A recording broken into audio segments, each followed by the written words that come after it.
பொண்ணு வந்துட்டு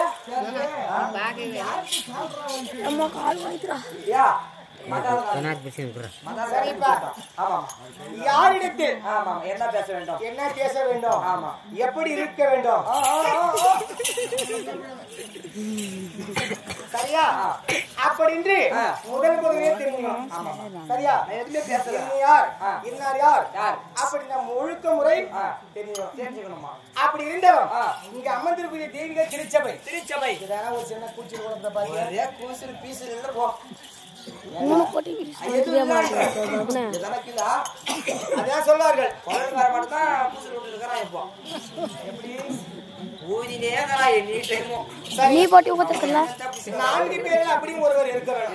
சரியா?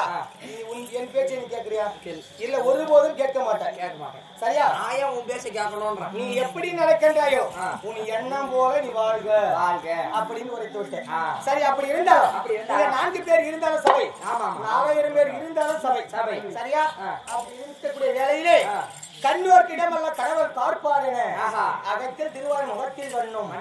யார் யாரு நல்லா இருக்காங்க, யார் யாரு முகத்தில் லட்சுமி கடாட்சம் வீசுது அப்படி தெரியும். அதனால வந்தவுடனே உண்பதற்கு சாதம் அளித்து உபசரித்து அது உப்பில்லா கூட இருந்தாலும் உண்பதற்கு அமிர்தமா இருந்தது. உப்பு இல்லமா, சுத்தமா உப்பு. ஆனா உண்பதற்கு அறுசுவையோடு இருந்தது. சரியா? அப்படி இருந்தாலும் இந்த பொன்னான இந்த நகரத்தை முன்னிட்டு எதற்காக இந்த நல்விழா இரவில இந்த கோலாகால திருவிழா இருக்கு? எதுக்குன்னா திருவிழா எதுக்குன்னு தெரியல. அது தெரிஞ்சுன்னா நான் பஸ்லயே வந்துக்குவேன். அதான் லாஸ்டா சாப்பாடு போட்டாங்க, சாப்பிட்டா அப்படியா? சரி, அப்படி இருக்கட்டும். என்ன சாமி இது?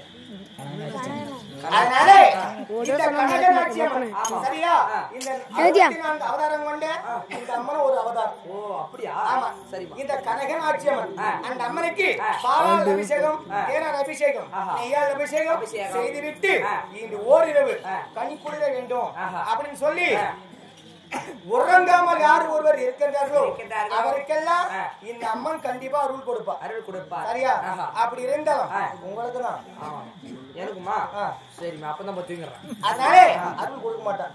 அப்பதான் முடிச்சுட்டே அப்படி இருந்தாலும் நீங்க அமர்ந்திருக்கக்கூடிய மாதா பிதா குரு ஆலயத்தில் தெய்வம் ஆலயத்தில் ஒரு அமைதியோடு இருக்காங்க. அப்படி இருக்கக்கூடிய வேலையிலே நான் வந்தேனே, நான் யார் இனி யார் என்ற விளக்கம் சொன்னா தெரியும். அப்படியா? சொல்றேன்.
செம்பமலர்வதனி அம்மன் ஜெகரட்சகி நான் அம்மன் திரௌபதி என்று உரைக்கிறேனே.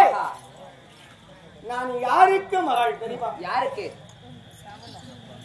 பாஞ்சால மகாராஜனுக்கும் என் அன்னையார் விளங்கும்படியானே கோகிலாவதி அம்மனுக்கும் அம்மையாருக்கும் சில வருட காலமாகவே புத்திரஸ்தானம் இல்லை. சரியா? அதனால என்ன செய்தது தெரியுமா? என்ன? இமயமலை சென்று இமயமலை சாரதி புத்திர காமேஸ்வர யாகம் ஒன்று செய்தார்கள். சரியா? அப்படி செய்கின்ற தருவாயில் ஒரு யாகம் ஒன்று செய்ய வேண்டுமானால் அதுக்கு முனிவர் வேண்டும். சரியா? அப்படி முனிவர் என்ன முனிவர் தெரியுமா? என்ன முனிவர்? தோழி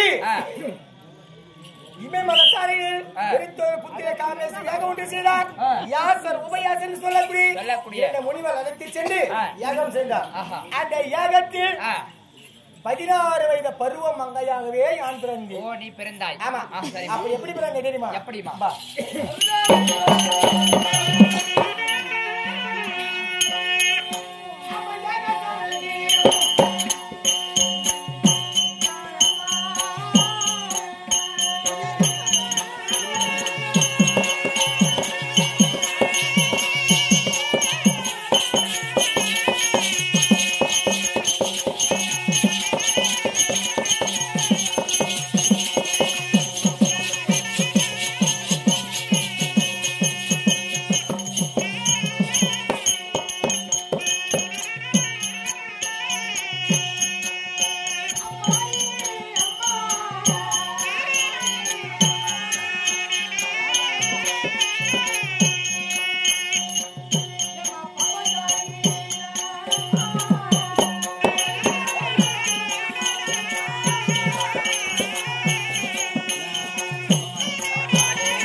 நான் ஏகசானகி அப்படின்னு பெயர் பெற்று அக்கினியில் பெண் பிறந்தபடினால் எனக்கு அனல் வடிவழகி நெருப்பில் நான் இருந்தபடினால் நீலவண்ணன் தங்கை அப்படி சொல்லக்கூடிய ஐவருக்கும் எனக்கு யாரு யாரு நான் மட்டும் பிறந்தேனா அப்படி கிடையாது சுங்கல் அதிபர் எங்கள் அண்ணன் துஷ்டதுமன் பிறந்தார் அது மட்டும் கிடையாது அதனால 60 அடி உயரம் உள்ள 20 அடி அகலம் உள்ள பெருத்ததோ எக்கில்லாதது பிறந்தது சரியா அப்படி பிறக்கிற தருவாயில் இந்த வில்லை யார் ஒருவர் வளைக்கின்றாரோ அன்னவர்க்கு 12:09 டைம் என் தந்தையார் கட்டார் 12:09 யார் வந்தார்கள் இந்த வளைக்காத வில் வளைத்து இந்த வஞ்சையால திருமணம் செய்தவர் யார் தெரியுமா சொல்லுமா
மகாராஜன் அப்படி பிராமண வடிவத்தோடு சென்று இந்த வளைக்காலை வில்வளைத்து இந்த வஞ்சையாளை திருமணம் செய்தார் சரியா சரிமா அப்படி இருந்தாலும் கோடு தாண்டாத குருகுலம் சத்தியம் தவறாத சந்திரகுலம் அப்படி சந்திரகுல வந்தபடினால் என்னை திருமணம் செய்து நேராக இங்க அழைத்து சென்றார் எங்க என் அத்தையை விளங்கும்படியானே குந்தி அம்மா இடத்திலே அழைத்து சென்றார் சரிமா அந்த குந்தியம்மா இருக்கிற